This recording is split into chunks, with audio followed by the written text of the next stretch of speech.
கர்த்தருடைய பரிசுத்த நாமத்திற்கு ஸ்தோத்திரம். இன்னைக்கு செய்கின்ற தலைப்பு பரலோக தரிசனம். பரலோக தரிசனம். ஜெபத்தோடு இந்த செய்திக்குள்ளே கடந்து செல்வோம்.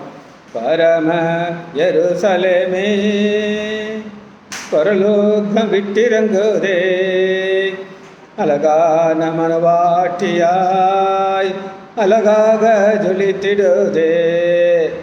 ஆமென் அல்லேலூயா, ஆமென் அல்லேலூயா, ஆமென் அல்லேலூயா, ஆமென் அல்லேலூயா.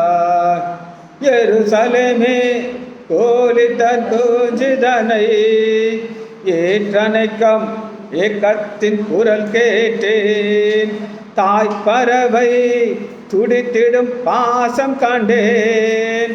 தாபரமாய் சிறகினில் தஞ்சமானேன். கனிவான எருசலேமே பரலோகம் விட்டிறங்குதே, அழகான மனவாட்சியாய் அழகாக ஜொலித்திடுதே. ஜீவதேவன் நகரினில் குடி புகுந்தேன். சியோன் மலை சீருக்கு சொந்தமானேன். நீதி தேவன் நிழலடி சிரம் புதைத்தேன். நீதிமான்கள் ஆவியில் மறுவி நின்றேன். மேலான எருசலேமே பரலோக விட்டிறங்குதே, அழகான மனவாட்டியாய் அழகாக ஜொலித்திடுதே. விடுதலையே விடுதலை விடுதலையே, லோகமதின் மோகத்தின் விடுதலையே. நானே என்னும் சுயவாழ்வில் விடுதலையே. நாதர் என்னில் வாழ்வதால் விடுதலையே. சுயாதீன எருசலேமே பரலோகம் விட்டிறங்குதே, அழகான மனவாட்டியாய் அழகாக ஜொலித்திடுதே. இயேசுவின் நாமத்தினாலே ஜெபங்கள் பிதாவே, ஆமென். கர்த்தருடைய பரிசுத்த நாமத்திற்கு ஸ்தோத்திரம். இப்போ பரலோகத்தை யாரெல்லாம் பார்த்துருக்கீங்க? பார்ப்போம். என்ன செய்வோம்? அநேக ஊழியக்காரர்கள் எனக்கு தெரிஞ்சு, நான் என்னை ஆண்டவர் பரலோகம் கொண்டு போனார், அதை காட்டினார், இதை காட்டினார்லாம் சொல்லுவாங்க. நான் இல்லைன்னு சொல்லலை, ஆனால் நமக்கு பைபிள்லேருந்து பார்க்கணும். பைபிள்லேருந்து பார்க்குறது கரெக்டாக, ஒரு ஆள் சொல்கிறது கேட்குறது கரெக்டாக? பைபிள்லேருந்து பார்க்க சொல்கிறதெல்லாம் சொல்லுவாங்க, இஷ்டத்துக்கு என்கிட்ட சொல்லுவாங்க. சரி, ஊழியக்காரர்கள் பொய் சொல்லுவாங்களா சொல்ல மாட்டாங்களா? யோசிக்கலாம். சொல்லுவாங்க. வா, நீ வேணா அப்படி நினைக்கலாம், போய் சொல்ல மாட்டாங்கன்னு சொல்லி. சரியா?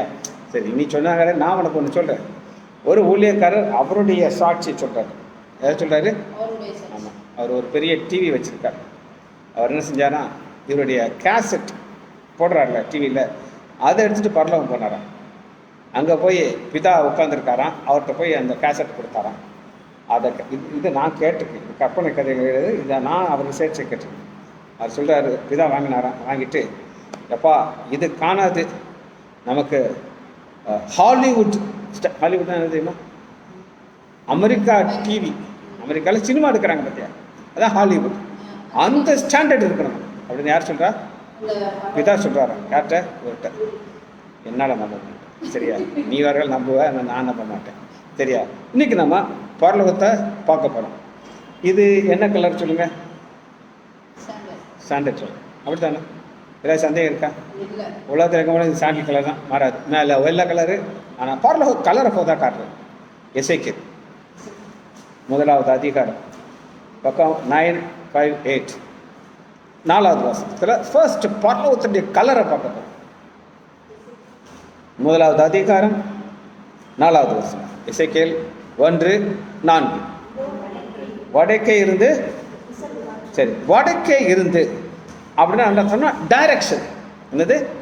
டைரக்ஷன். வடக்குங்கிறது என்னது சொல்லுங்க. இப்போ நீங்கள் மேப் போடுறீங்க, மேப்பில் ஒரு ஆரோ மேலே போடணும், ஆரோ மேலே போடணும். மேலே போனால் அதுதான் என்னது? வடக்கு.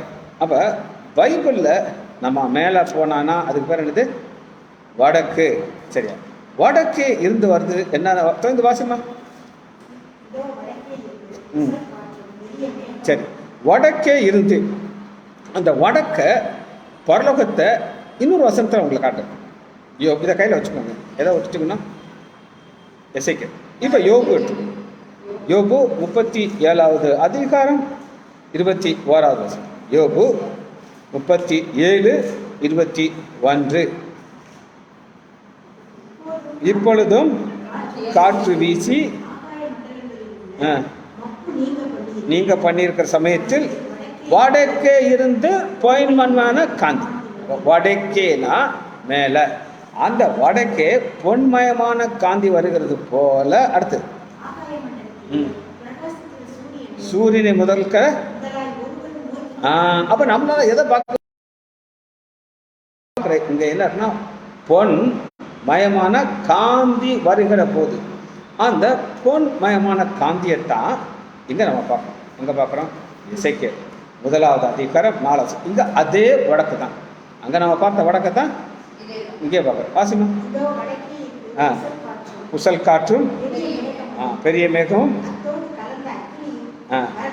அப்புறம் பிரகாசமும் சொகுசாவின் நிறம். இப்போ முதல்ல கலர். இப்போ நீ வெள்ளை கலர் சேலை கட்டியிருக்க, நீ ப்ளூ கலர் கட்டியிருக்க. அம்மா என்ன கலர் இது? ப்ரௌன். எல்லாத்துக்கும் ஒரு கலர் இருக்குது. ஆனால் இந்த கலர் என்ன கலர் கேளுங்க? பரலோக கலர். ஒரு பாஸ்டர், நான் ரொம்ப நேசிக்கிற ஒரு பாஸ்டர், அவரை மாதிரி ஒரு உண்மையான பாஸ்டர் நான் பார்க்க முடியும். அவருக்கு ஆண்டவர் இந்த தரிசனத்தை காமிச்சிருக்கார். எந்த தரிசனத்தை? பரலோக தரிசனத்தை. அதில் இந்த குறிப்பாக அந்த கலர் சொகுசா நேரத்தை அவர் பார்த்துட்டு வந்து அது அவர் மைண்டில் இருக்கு. சரியா? அவர் என்ன செஞ்சார்? காட்டாத்துறை, அந்த ஊர் நார்வல் பக்கத்தில் இருக்கு. அந்த பாஸ்டர் பெயிண்டரை வர சொல்லியிருக்காரு. பெயிண்டரை வர சொல்லி, எப்பா இப்படி ஒரு கலர் அடி அப்படின்ட்டு இருக்காரு. அவன் 2 கலரை சேர்த்து அடிச்சிருக்கான். ஆனால் அது கரெக்டாக வர மாட்டேங்குது. திரும்ப திரும்ப என்னென்னமோ சொன்னாலும், சார் அது பரலோக கலர் சார், இங்கே எப்படி சார் உங்களால் கொண்டு வர முடியும்? இல்லை எனக்கு மனசு, உங்கள் மனசில் இருக்கட்டும் சார், அது என்ன செய்யாது, கொண்டு வர முடியாது. அப்போ நம்ம போனால் தான் பார்க்க முடியும். போனால் என்ன கலரை பார்ப்போம்? சொகுசா நேரம். எல்லா கலரும் கிடையாது, இந்த எல்லா கலர்லாம் கிடையாது. சரியா? இப்போ இந்த கலர் எங்கே இருந்து வருது அது முக்கியம். இப்போ இது வெள்ளை கலர் தானேம்மா, இதில் ஒரு ப்ளூ கலர் வச்சா என்ன வரும்? ப்ளூ கலர் பேப்பர் வச்சா என்ன வரும்? ப்ளூ கலர் தான் வரும், வேற வெள்ளையா வரும். அதுபோல் இந்த சொகுசா கலர் எங்கே இருந்து வருது அப்படின்னு கேட்டிங்கன்னா 27வது வசனம். அவருடைய இடுப்பு காணப்பட்டது முதல்.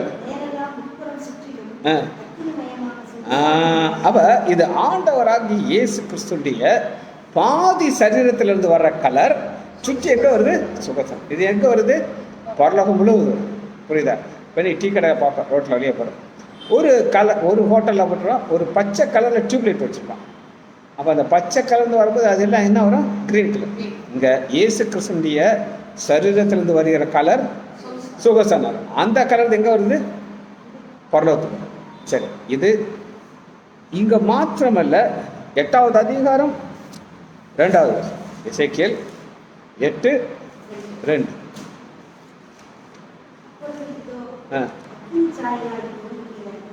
ஒருவரை கண்டேன், இடுப்புக்கு கீழெல்லாம்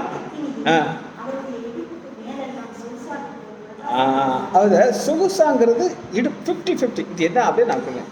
ஏன் இடுப்புக்கு கீழே இடுப்புக்கு மேலே அப்படின்னு கேட்டிங்கன்னா, ஆண்டவராகிய இயேசு கிறிஸ்து யார் அப்படின்னு கேட்டிங்கன்னா, அவர் மனிதனா? மனிதன். 100 கடவுள். அப்போ பாதி பாதி. அப்போ இடுப்புக்கு கீழே கடவுள், இடுப்புக்கு மேலே மனிதன். புரியுதா? 50-50. இப்போ நான் பாதி ஆக முடியாது. 100% நான் ஒரு டாக்டர், அதில் சந்தேகம் இருக்கக்கூடாது. சரியா? ஃபர்ஸ்ட் நம்ம பார்த்துட்டோம் கலர். 2வது நம்ம அங்கே பார்க்க போகிறது என்னன்னு சொல்லி 4வது வசனம். வடக்கே இருந்து புசல் காற்றும் பெரிய மேகம். 2வது நம்ம பார்க்க போகிறது மேகம். இந்த மேகம் இதுக்காக ஆண்டவர் வைத்திருக்கிறார் நம்ம பார்க்க போகிறோம். எதற்காக மேகத்தை வைத்திருக்கிறார்? ஆண்டவராக இயேசு கிறிஸ்து இந்த பூமியிலிருந்து பரலோகத்துக்கு போனது எது வழியாக போனார் அப்படின்னு கேட்டிங்கன்னா, அப்போஸ்தலர் 1வது அதிகாரம் 9வது வசனம். அப்போஸ்தலர் 1:9. இவைகளை அவர் சொன்ன பின் அவர்கள் பார்த்து கொண்டிருக்கையிலே உயர எடுத்துக்கொள்ளப்பட்டார். அவர்கள் கண்களுக்கு மறைவாக ஒரு மேகம் அவரை எடுத்து இந்த மேகம்ங்கிறது யாரோட சம்மந்தப்பட்டதுன்னா ஆண்டவராகிய இயேசு கிறிஸ்துவிய வருகைக்கு சம்மந்தப்பட்டது. அவர் போகும்போது எதில் தான் பார்ப்பாரு? மேகத்தில் தான் போவார். சரியா? அடுத்த வாசமா போது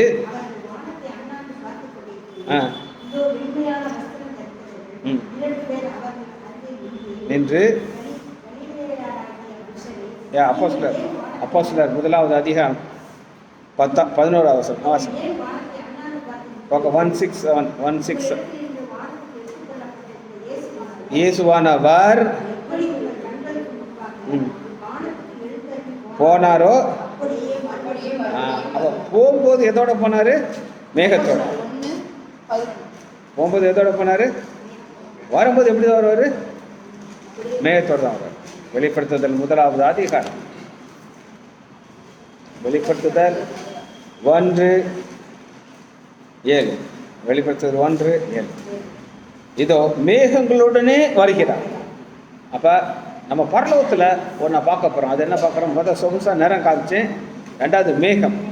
அந்த மேகம் ஆண்டவராக இயேசு கிறிஸ்து பரலோகத்துக்கு போகும்போது மேகத்தோட போனார், திரும்ப வரப்போதும் வரப்போகுது. சரி, எடுத்துக்கொள்ளுமா?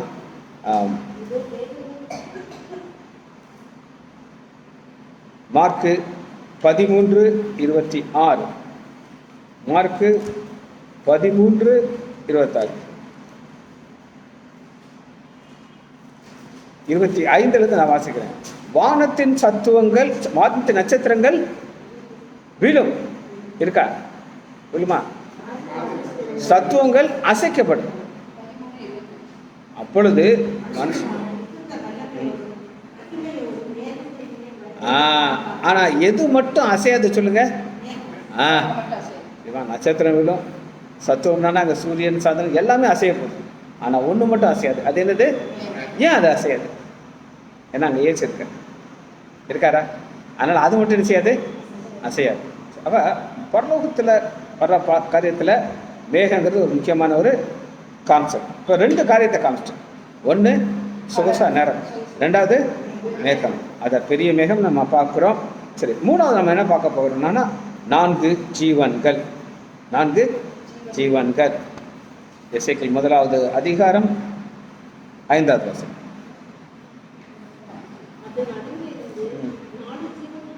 நான்கு ஜீவன்கள் தோன்றின, மனுஷ சாயலா இருந்தது. ஃபர்ஸ்ட் என்னது? நம்பர் 2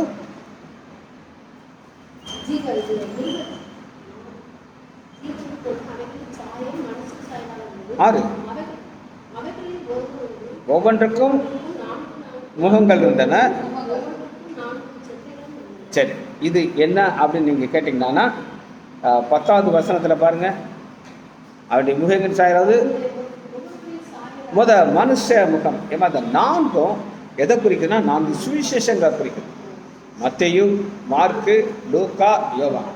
இந்த 4 சுவிசேஷமும் யாரை குறித்து சொல்லுதுன்னா ஆண்டவராகிய இயேசு கிறிஸ்துவை சொல்லுது. இப்போ 4 கோணத்தில் பார்க்கணும். இப்போ ஒரு உதாரணத்துக்கு நம்ம ஆஸ்பத்திரியை ஃப்ரண்ட்லேருந்து பார்த்தான்னா எப்படி இருக்கும், சைட்லேருந்து பார்த்தா எப்படி இருக்கும்? ஒரே மாதிரி இருக்கும், வேறு மாதிரி இருக்குமா? ஆமாம், முன்னாடி எம்போலாம் இருக்கும், லைட்டு போட்டிருப்பாங்க, இந்த பக்கம் டைல்ஸாக ஒட்டியிருக்கான். டைல்ஸ் எதுக்கு ஒட்டியிருக்காங்க? அழகுக்கு. அங்கே வந்து ஒன்று சரியாயிருந்தா அது கெட்ட லுக்கு. ஏன் நமக்கு சைடில் ஒட்டல? இங்கே யாரும் பார்க்க மாட்டாங்க. பின்னாடி வந்து வேறு மாதிரி இருக்கும், ஒரே மாதிரி இருக்குமா? அதே மாதிரி 4 விசேஷம் ஆண்டவராக இயேசு கிறிஸ்து 4 தன்மைகளை காட்டுது. சரி, 4 தன்மைகளில் முதல் தன்மைங்கிறது சிங்கம். சிங்கம்ங்கிறது என்ன அர்த்தம்னா மத்தேயுவை நம்ம பார்ப்போம், சிங்கமாக பார்க்கிறோம். மத்தேயு 1வது அதிகாரம் 1வது வசனம்.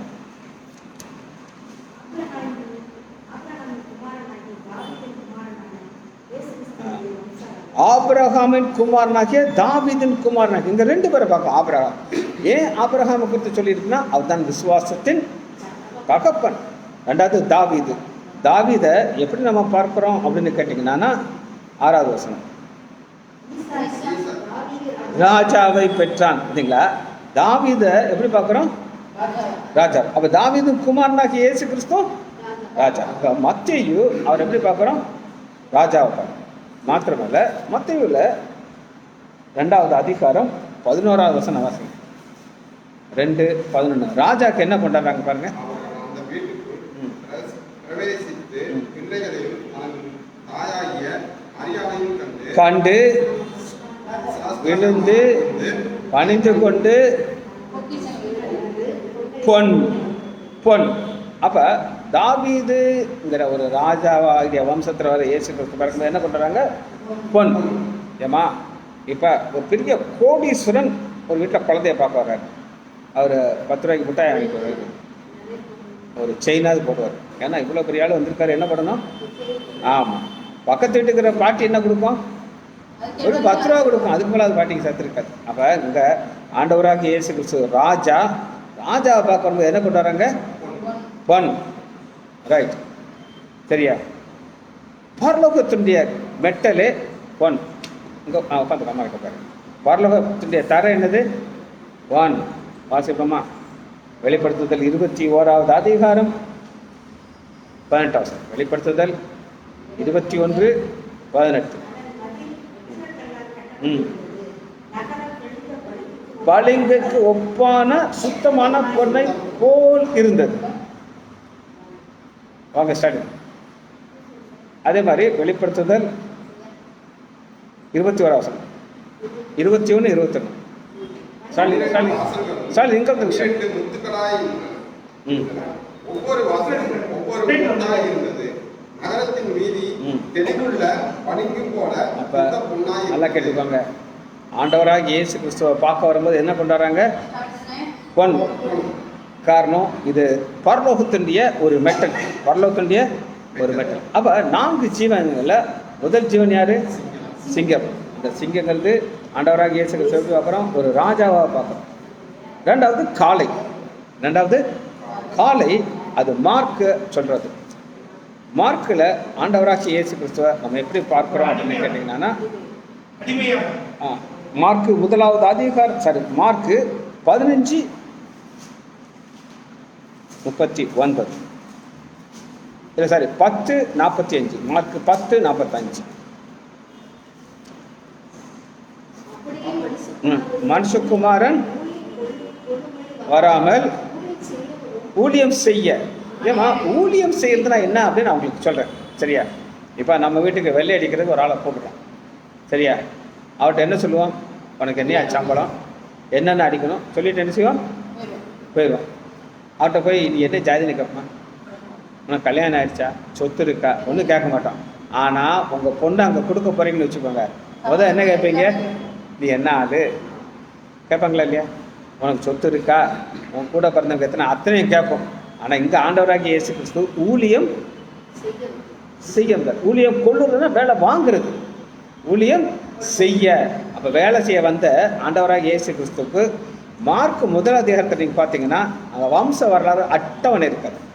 மத்தேயுல இருக்கும், லூக்கால இருக்கும், எதில் இருக்காது? அப்போ காளைக்கு என்ன அடையாளம்? அவர் எப்படி பார்க்குறோம்? மார்க்கில் அவரை காளையாக பார்க்கிறோம். சரி, 3வது என்ன இருக்கு? வாசி 10வது வசனம். அவருடைய முகம் சாயல் 4 சிங்க முகம், எருது, கழுகு.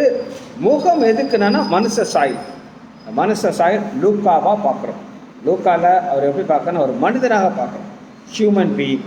சரி, அடுத்து கழுகு யோவான். ஏன் யோவான் கழுகா பார்க்குறோம்னா, யோவான் 1வது அதிகாரம் 1வது வசனம் வாசிங்க பார்ப்போம். யோவான் 1:1. யோவான் 1:1. அப்ப நேர எதை காட்டுது? பரலோகத்தை காட்டுது. அவர் ஆதியிலே தேவனோடு இருந்தார்.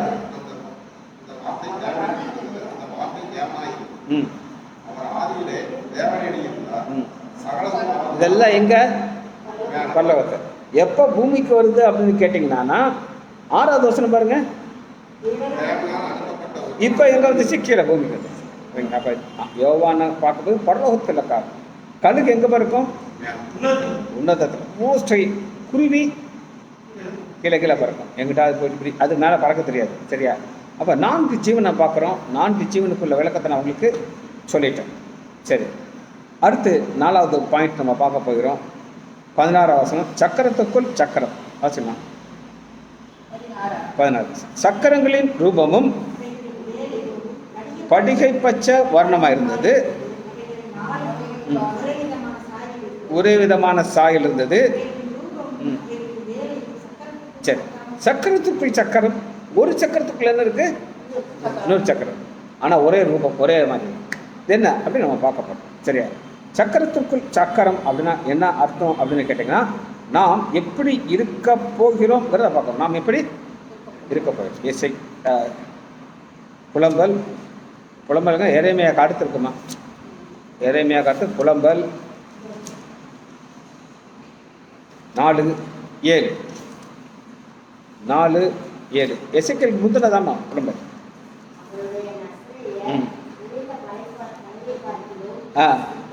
இதான் தேவனுடைய நோக்கம்.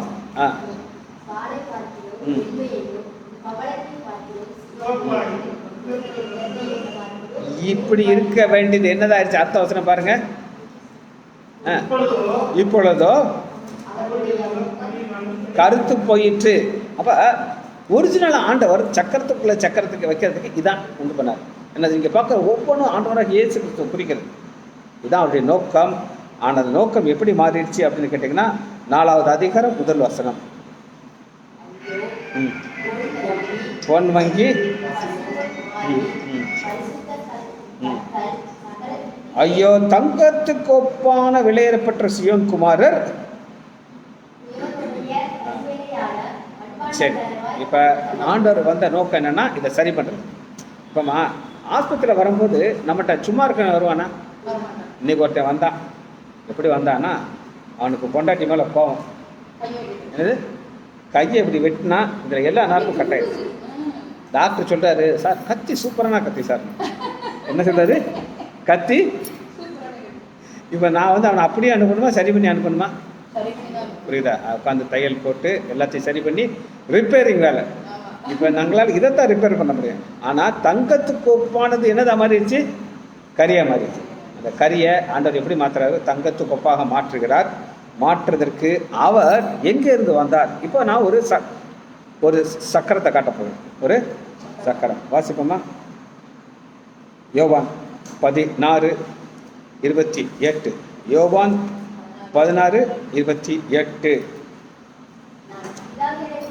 நான் பிதாவினிடத்திலிருந்து புறப்பட்டு. பார்த்தீங்களா? சக்கரம் முடிஞ்சிருச்சா? பிதாட்டு இருக்காரா? என்ன செஞ்சாரு? இந்த பூமிக்கு வந்துட்டார். இங்கே வந்து என்ன செஞ்சாரு சொல்லுங்க ஏக்கா? என்ன செஞ்சாருன்னா மறுபடியுமா நம்மளெல்லாம் தங்கத்துக்கு ஒப்பா மாற்றிட்டார். அவருடைய ரத்தத்தை நம்மளை கழுவி பரிசுத்தப்படுத்தி பரலோகத்துக்கு ஃபிட்னஸ் கொடுத்துட்டு திரும்ப என்ன செய்யற பாருங்க, மறுபடியும் சரி வட்டம் முடிஞ்சிருச்சா? பரலோகத்தில் இருந்தார், பூமிக்கு வந்தார், செய்ய வேண்டியதை செஞ்சுட்டு மேலே போயிட்டார். ஒரு வட்டம் முடிஞ்சிருச்சு. ரெண்டாவது ஒரு வட்டத்தை பார்க்க போகிறோம். யோபு 22:14. யோபு 22:14. அவருங்க வர்றதுக்கு முன்னாடி எங்கே இருந்தார்? ஆண்டவராக இயேசு கிறிஸ்து பூமிக்கு வர்றதுக்கு முன்னாடி எங்கே இருந்தார்?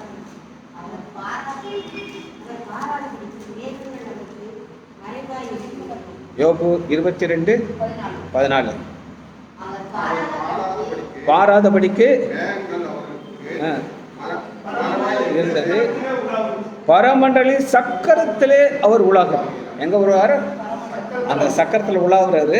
அங்கிருந்து இங்க வந்துட்டு திரும்ப செஞ்சாரு, பரலோகத்துக்கு போயிட்டார். சரி, தண்ணீர் ஒரு சக்கரம். தண்ணீர் வந்து யோபு 22, யோபு 36:27. 36:27.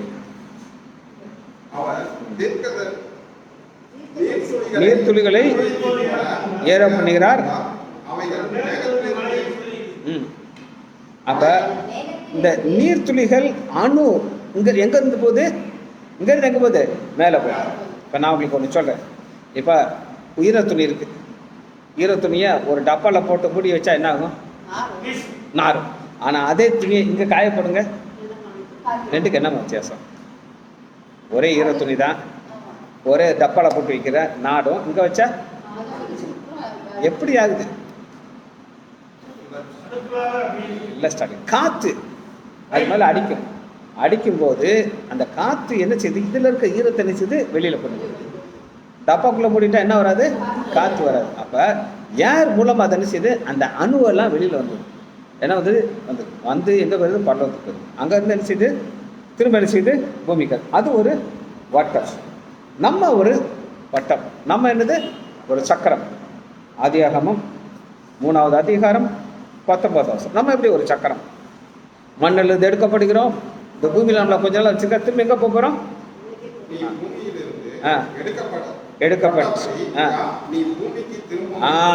ஏமா யாராவது ஒருத்தங்க வந்து நான் பூமிக்கு போக மாட்டேன்னு அடைப்பிடிக்க முடியுமா? அது எம்ஜிஆரா இருந்தாலும் சரி, அப்புறம் ஜெயலலிதா இருந்தாலும் சரி, அவங்க எங்கே தான் போய் ஆகணும், மண்ணுக்குள்ள தான். அவங்க என்ன வச்சாங்க, ஒரு பெரிய கல்லறைக்குள்ளே ஏசி இருக்குமா? அது ஸ்டாலின். ஏன் ஸ்டாலின் லைட் போட மாட்டேங்கிறாங்க? உள்ள லைட்டு வெளியில் போட்டிருக்காங்க, உள்ளே போட்டிருக்காங்களா? உள்ளே இல்லை, அவர் இருக்காரு, உள்ளே போட முடியாது. புரியுதா? வெளியில் வேணால் போடலாம், போகணும். சரி, இப்போ நான் உங்களுக்கு 4 காரியம் காமிச்ச பரலோக தரிசனத்தில் 5வது நம்ம பார்க்க போகிறோம். அது ஆவி. என்னது? ஆவி. 15வது வசனம் 1:15. ஆமாம், எசேக்கியேலுக்குலாம் இருக்கான். நம்ம எசேக்கியேல் வெளியே வரல. நான் அந்த ஜீவன்களை பார்த்து கொண்டிருக்கிறேன். ஏதோ பூமியின் ஜீவன்களுடைய 4 முகங்களுடைய ஒரு சக்கரத்தை கண்டேன். அந்த சக்கரத்தின் ரூபமும் அவளுடைய வேலையும் படியை பற்றி வந்தது. 4 ஒரே விசாரில். இதெல்லாம் உங்களுக்கு சொல்லிட்டேன்னா, இப்போ அடுத்து பார்த்தீங்கன்னா 12 வாசம். ஒவ்வொன்றும் ஆவி போக வேண்டும் என்கிற இடத்திலும் அவை போகும். அப்போ இது எதனுடைய அடிப்படையில் போகுது? ஆவியின் அடிப்படை. இப்போ ஸ்டாலின் பஸ் ஓட்டுவீங்களா? ஸ்டாலின் இஷ்டத்துக்கு நீங்கள் போக முடியுமா? இஷ்டத்துக்கு போக முடியுமா? கண்ணாடி உடைக்கிறது வேற, அது உடைய தஞ்சி அதுக்காண்டி தான் பண்ண முடியும். அப்போ வீட்டுக்குள்ளே தான் இருக்கணும். ஆனால் ரூட்டு முதலே ஃபிக்ஸ் பண்ணிடுவாங்க. இன்றைக்கி இந்த ரூட்டில் தான் போகணும், எத்தனை மணிக்கு போகணும், எல்லாமே என்ன செய்யுது. இது மனுஷன் கொடுக்குறாங்கன்னா ஆவி கொடுக்குறாரா? மனுஷன் கொடுக்குறது. ஆனால் இந்த சக்கரம் போகிறதுக்கு யார் தேவை? ஆவியிலிருந்து. 19வது வசனத்தை நான் வாசிக்கிறேன். அந்த ஜீவன்கள் செல்லும் பொழுது அந்த சக்கரங்கள் ஆவிலிருந்து ஓடின அந்த ஜீவன்கள் பூமியில் தேர்ந்தும் போது சக்கரம் ஆவி. 20 வசனம். ஆவி போக வேண்டும் என்கிற எவ்விடத்திலும் அவைகள் போயிற்று. அவைகளிலிருந்து ஆவியும் போக வேண்டும் சக்கரம். அப்போ ஜீவனுள்ள ஆவி சக்கரம். அப்போ ஆவி இல்லாமல் என்ன செய்யாது, போவாது. சரி, இந்த ஆவி என்ன அப்படின்னு நான் உங்களுக்கு காட்டப்போகிறேன். யோவான் 1வது அதிகாரம். யோவான் 1வது அதிகாரம் 3வது அதிகாரம். யோவான் 3:6.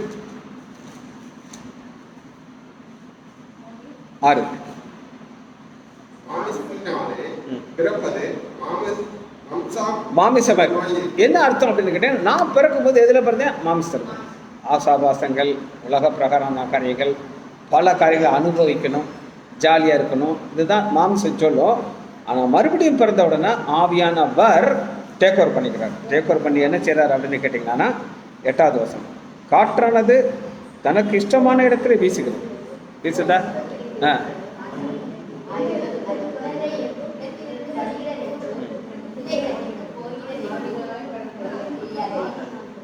அது போல ஆவியினாலே பிறந்தவன் அவன். அப்படி இந்த ஆவியினாலே பிறந்தவன்கிறது யார் அப்படின்னு கேட்டிங்கன்னா, இப்போ நான் ரட்சிக்கப்பட்டேன், ஆவிக்குரிய வாழ்க்கை ஆரம்பித்தேன், வருஷங்கள் போயிட்டே இருந்துச்சு. 2015 எனக்கு ஒரு ஹார்ட் ப்ராப்ளம் வந்துச்சு. சர்ஜரி நடந்துச்சு. சர்ஜரி நடந்தோன்னு 3 மாதம் ஆஸ்பத்திரிக்கு வரல. இப்போ 3 மாதம் ஊழியம் என்னாச்சு? 0 நின்றுச்சு. அப்புறம் அதுக்கு முன்னாடி நான் திங்கள் வியாழன் 2 நாள் ஃபாஸ்டிங் இருக்கு. ஆனால் சர்ஜரி பண்ணதுக்கப்புறம் மாத்திரை போடணும், ஃபாஸ்டிங் இருக்க முடியல. நான் நினச்சேன், ஆவியானவரே, நான் சாப்பிடாம இருந்து உட்கார்ந்துட்டு இருக்கிறதுக்கு அதே திங்கள் வியாழன் நான் ப்ரேயர் நடக்கிறேன் அப்படின்னு சொன்னால் இதை ஆரம்பித்தேன். அப்போ ஆவியானவர் என்ன செய்வார்? அப்படி தான் இருக்கும். அதாவது எப்படி காற்று எப்படி வருது தெரியாதோ, ஆவியில் பிறந்த மனுஷனுக்கும் ஆண்டோடைய பாதையின்படி தான் போகும், இஷ்டத்துக்கு போக முடியாது. சரி, இது உங்களுக்கு ஆவியை குறித்து நான் உங்களுக்கு சொன்னேன். ஆவியை குறித்து அடுத்த ஒரு காரியத்தை நம்ம பார்க்க போகிறோம். ரோமர் 8வது அதிகாரம் 9வது வசனம். ரோமர் 8:9. 9 கிறிஸ்துவின் ஆவி இல்லாதவன் அவருடைய நல்ல.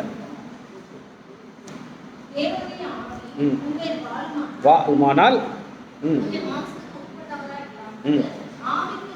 இல்லைங்களா? அப்போ இந்த சக்கரம் போகிறதுக்கு என்ன தேவையா இருக்குது? ஆவி. அப்போ பெரிய சக்கரம் ஆண்டவராட்சி இயேசு கிறிஸ்து. நம்ம சின்ன சக்கரம், சக்கரத்துக்குள்ள சக்கரம் ஒரே சாயலை உண்டு பண்ணிட்டாங்க. உண்டு பண்ணி ஒரு ஓடை வைக்கிறாங்க. ஓடுறதுக்கு என்ன தேவை? ஆவி. இப்போ நம்ம இதில் நிறையா பாஸ்டர் மாதிரி இருக்காங்க பார்த்தீங்களா, அவங்களுக்கு ஆவியானவரே இருக்க மாட்டாங்க. அவங்க அந்த கோர்ஸ் முடிப்பாங்க, கையில் டிகிரி இருக்கும், மாட்டிக்கிடுவாங்க, அங்கேயே செய்தி கொடுப்பாங்க. அதில் நல்லா தெரியும் அவங்களுடைய பேச்சு வேறு மாதிரி இருக்கும். ஆனால் ஆவியானவர் இருந்தால் வேறு மாதிரி இருக்கும். 11ஆம் வசனம் வாசம். ஆவி சரி, நம்மளுடைய சரீரத்தை இந்த சக்கரத்தை ஓடிக்கிட்டே இருக்குது. ஒரு நாள் சக்கரம் நின்றும். எங்கே நிற்கும்? டெத் ஆகும். இப்போ அந்த ஆவியானவர் இருந்தால் இவர் நினச்சிப்பாரு இந்த சரீரத்தை மேலே கொண்டு போகும். சரி, 6வதாக பார்க்க போகிறோம் சிங்காசனம். 1வது அதிகாரம் எசேக்கியேல்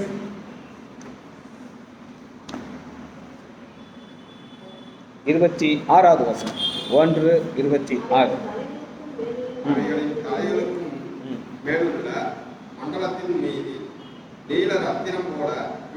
ஒரு சிங்காசனத்தின் சாயல். சரிங்களா? இப்போ பரலோகத்தில் நம்ம ஒவ்வொரு காரியமாக பார்த்துக்கணும். எதில் முதல் ஆரம்பிச்சு சொல்லுங்க?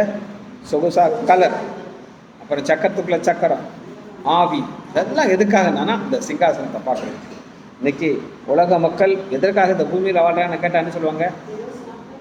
ஏதோ சாப்பிட்டோம், சாத்தோம், அங்கே அதோட முடிச்சிடும். ஆனால் நம்ம ஒரு நாள் இந்த சிங்காசனத்துக்கு முன்பாக நிற்க போகிறோம். 2 கொரிந்தியர் 5வது அதிகாரம் 10வது வசனம். இதுதான் சிங்காசனம். 2 கொரிந்தியர் 5:10.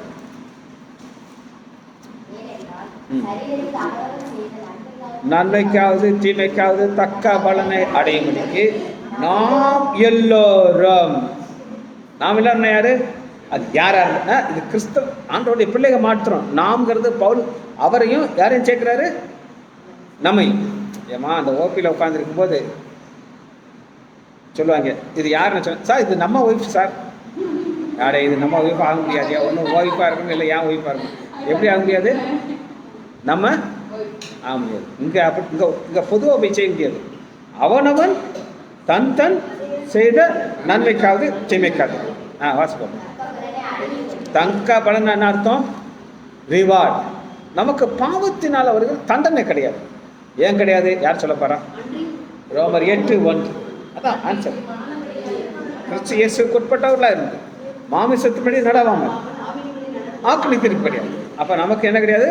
ஆக்கினி திருப்பி. ஆனால் நமக்கு என்ன ஒரு ரிவார்டு உண்டு. சரியா? இந்த சரஸ் சொந்தக்காரங்க அதை அட்மிட் ஆகிட்டாங்கன்னா சொல்லுவா, சார் ஜோம் பண்ணுங்க சார். அவர் சொன்னதோட நான் என்ன செய்வேன்? நானா போய் கேட்க முடியுமா? அப்போ அதுக்குரிய ரிவார்டை யார் கொடுப்பா? ஆண்டவர் கொடுப்பா. புரியுதா? அவங்க சரீரத்திலே ரிவார்டு பெறதுக்கு அந்த சிங்காசனத்துக்கு முன்னாடி நாம் என்ன செய்யணும்? நிற்க வேண்டும். சரி, அதான் சிங்காசனம். இந்த சிங்காசனத்தில் பார்ப்போம். தானியேல் 7வது அதிகாரம் 9வது. தானியேல் 7:9.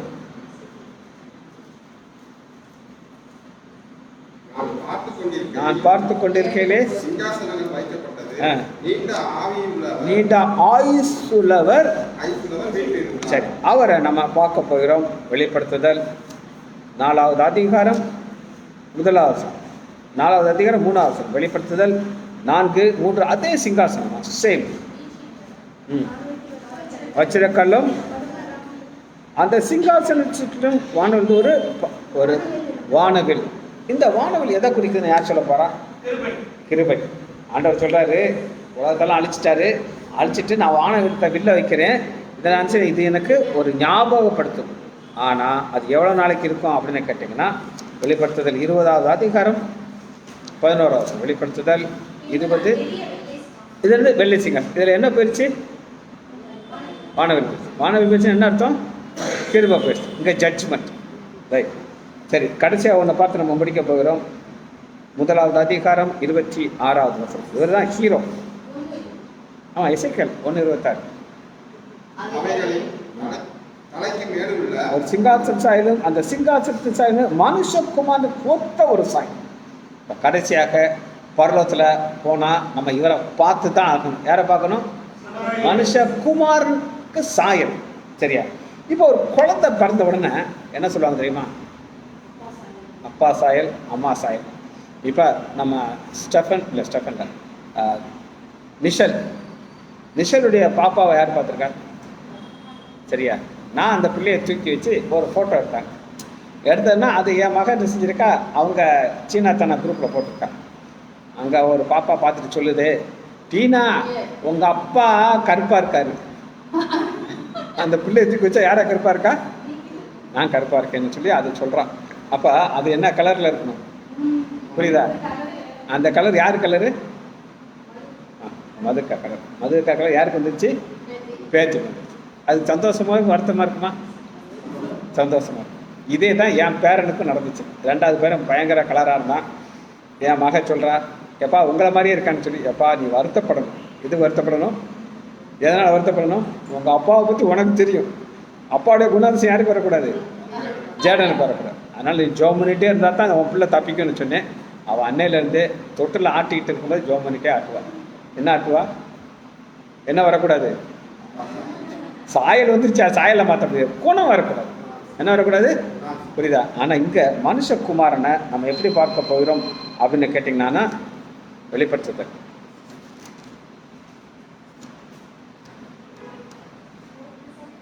5வது அதிகாரம் 7வது வசனம். அந்த ஆட்டுக்குட்டியானவர் வந்து சிங்காசனத்தில் உட்கார்ந்தார். வலது கர்ஷன புஸ்தகத்தை வாங்கினார். அவர் யார் அப்படின்னு கேட்டிங்கன்னா 5வது வசனம். யூதா கோத்திரத்து சிங்கம், தாவீதின் வேர். இவர் தான் நம்ம பார்க்குற கடைசி நபர். இவர் நம்ம எங்கே பார்க்கணும்? பர்வதத்தில். நம்ம பர்வதத்தை உங்களுக்கு சுற்றி எதெல்லாம் காமிச்சேன்? ஆர்டிகல்ஸ் காட்டினேன். ஆர்டிகல்ஸ்னா என்னது? நிறத்தை காமிச்சேன். நிறத்துக்கும் இவருக்கும் வித்தியாசம் இருக்கா இல்லையா? இருக்கு. மேகத்தை காமிச்சேன். மேகம் இவருக்கும் சம்மந்தம் இருக்கா? இருக்கு. ஆனால் இவர் வேற, மேகம் வேற. கடைசியில் நம்ம பார்க்க போவர் இதை தான் பார்க்க போகிறோம். யாரை பார்க்கணும்? 7வது அதிகாரம் வெளிப்படுத்துதல் 7வது அதிகாரம் 9வது வசனம். பின்பு நான் பார்த்த பொழுது சகல ஜாதிகளிலும்